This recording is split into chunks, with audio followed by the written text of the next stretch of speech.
നന്നായിട്ടുണ്ട്. ഞാൻ വിചാരിച്ചാൽ നന്നായിരിക്കും.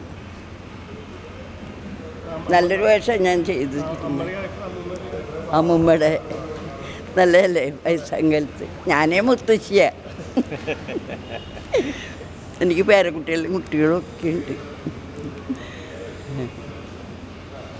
18 ദിവസം അവിടെ മലയുടെ മുകളിൽ കയറി. ഞാൻ 11 ദിവസം കയറി. പക്ഷെ ഇപ്പൊ നടക്കാൻ പറ്റിയെന്നുള്ളൂ.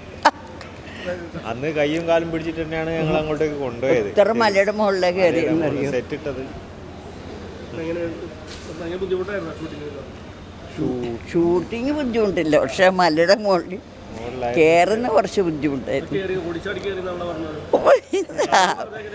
അങ്ങനെ ഞാൻ ഓടി നടക്കും ഇവരുടെയൊക്കെ സഹായത്തോടെ.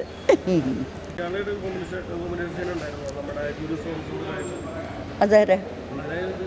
ഇല്ല, ഗുരു സോമസുന്ദരായിട്ടുള്ള കോമ്പിനേഷൻ സീനില്ല. ആ, വിജയൻ്റെ കൂടെ ഉണ്ട്. ഞാൻ മുമ്പും ചെയ്തിട്ടുണ്ട് പുള്ളിക്കാരൻ്റെ കൂടെ. പിന്നെ മധുവിൻ്റെ വർക്ക് ഞാൻ കുറേ ചെയ്തിട്ടുണ്ട്. മധു അമ്പാട്ടിൻ്റെ. ഇങ്ങനെ ഒരു നെഗറ്റീവ് എന്ന് പറയാൻ പറ്റില്ല, കുറച്ച് റഫായിട്ടുള്ള ഒരു കഥാപാത്രം ചെയ്യുന്നത്. അതിൻ്റെ ടെൻഷനൊക്കെ ഉണ്ടായിരുന്നു. പക്ഷെ ഇപ്പോൾ കണ്ടപ്പോൾ ഭയങ്കര സന്തോഷം തോന്നുന്നുണ്ട്. ഇല്ല, കാരണം എല്ലാവരും ഹെൽപ്പ് ചെയ്തിട്ടുണ്ടായിരുന്നു. പ്രത്യേകിച്ച് ക്യാമറാമാനും ഡയറക്ടറും പിന്നെ രാജേഷ് നാരായണനും ഒക്കെ നന്നായിട്ട് ഹെൽപ്പ് ചെയ്തിട്ടുണ്ടായിരുന്നു ചെയ്യാനായിട്ട്. അപ്പോൾ പറ്റിയായിരുന്നു. പിന്നെ ക്രൂ അങ്ങനെ ആയിരുന്നു. അതുകൊണ്ട് നമ്മൾ 18 ദിവസം അതിനകത്ത് തന്നെ നിൽക്കുന്ന ചെയ്തതിൻ്റെ ഒരു നല്ല സന്തോഷം ഉണ്ടായിരുന്നു. സിനിമ കണ്ടപ്പോൾ സന്തോഷം. നല്ല സിനിമയാണ്. അതെ, നല്ല സിനിമയാണ്. കമേഴ്ഷ്യൽ അല്ല എന്നുള്ളൂ, പക്ഷേ സിനിമ നല്ല സിനിമ. അപ്പോൾ എല്ലാവരെയും നന്നായിരിക്കണം. ഇപ്പോൾ കുറേ നവാഗതരുണ്ട്. ഇപ്പോൾ ഡയറക്ടറായാലും എല്ലാവരും നവാഗതരാണ്. എന്നാലും പിന്നെ മധു അമ്പേഴ്സാറിൻ്റെ ക്യാമറ അത് അത്രയും വലിയൊരു കാര്യമാണ്. അപ്പോൾ എല്ലാവരും നന്നായിട്ടുണ്ട്. നായികയായാലും എല്ലാവരും നന്നായിട്ടുണ്ട്. ആക്ടറായാലും നന്നായിട്ടുണ്ട്. മധു സാറിൻ്റെ കൂടെ അഭിനയിക്കാൻ പറ്റിയതിൽ കുഴപ്പമില്ല, അടിപൊളിയാണ്. സാറിൻ്റെ ഫിലിമിൽ വർക്ക് ചെയ്യാൻ പറ്റിയാൽ തന്നെ ഭയങ്കര ഹാപ്പിയാണ്. ഞാൻ ചെയ്തിട്ടുണ്ട് മുൻപ്, പക്ഷേ സീനെല്ലാം കട്ടായി പോയതായിരുന്നു. ഹാപ്പിയാണ്. അതെ,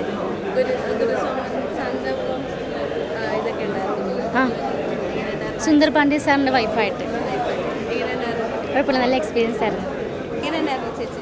നല്ല പടമാണ് കേട്ടോ. അത് എല്ലാവരും നിങ്ങളൊക്കെ പോയി കാണാൻ വിജയിപ്പിക്കും. നല്ലൊരു നല്ല കഥയല്ലേ. പഴയൊരു കാലത്തെ കാര്യങ്ങളൊക്കെ ഓർമ്മിപ്പിക്കുന്ന തരത്തിലുള്ളൊരു കഥയാണെന്ന് എനിക്ക് തോന്നണേ. ഞാനതിൽ പാടിയിട്ടുണ്ട്. അത് ലാസ്റ്റാണ് അത് കാണിക്കുന്നത്. എഴുതി കാണിക്കുമ്പോഴാണ് അത് കാണുന്നത്. ഒരു ഫുൾ സോങ്ങാണ്, ഒരു 5 മിനിറ്റത്തെ സോങ്ങാണത്. അതൊക്കെ കേൾക്കുക. കൊട്ടും പാട്ടും കാളപ്പൊട്ടെന്ന് പറഞ്ഞിട്ടൊരു സോങ്ങാണ്. അതൊക്കെ കേൾക്കുക നിങ്ങൾ കേട്ടോ. നല്ല സിനിമയായിരുന്നു. ഇങ്ങനത്തെ സിനിമ വേണം നമ്മൾ വിജയിപ്പിക്കാൻ. ഭയങ്കര ഇമോഷണലായ പടമാണ്, മസ്റ്റായിട്ടും കാണണം. നല്ലൊരു ആർട്ട് ഫിലിം, നല്ല സിനിമ. നന്നായിട്ട് ചെയ്തിട്ടുണ്ട്. പുതിയ ആൾക്കാരായാലും നല്ലപോലെ ചെയ്തിട്ടുണ്ട്. ഇതിലാണെന്ന് തോന്നത്തില്ല. അതേപോലെ എക്സ്പീരിയൻസ് ഉള്ളവരുടെ കൂട്ടാണ് എല്ലാവരും ചെയ്തേക്കുന്നത്. എല്ലാവരും പോയി കാണേണ്ട മൂവി തന്നെയാണ്.